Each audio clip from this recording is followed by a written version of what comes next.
မိမဧည့်သည်ဖြစ်တော့လေအိမ်ရှင်ချက်ကျွေးတော့ဟင်းများမစားနိုင်တော့က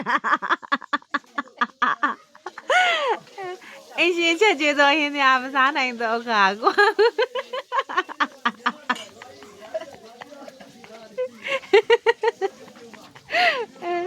ကွာကိုထချက်ပြီးကိုစားချင်တာချက်စား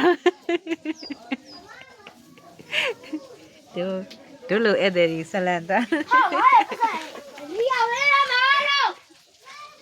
မအိုးရကြီးနာပါအေးအိုးရကြီးလိုက်တာအေးရေချိုချက်မိုက်စီပြန်ဆိုအီနောက်တော့ကျတော့ဝတ်သားပစပိတ်ထားကစုံရနေစားမဟုတ်ဝတ်သားစားတာများပြီးတော့ကိုမုန်းနေဝတ်သားစားတော့ပွက်တော့အေးမအိုးကြီးနေဆိုတော့လို့ပဲ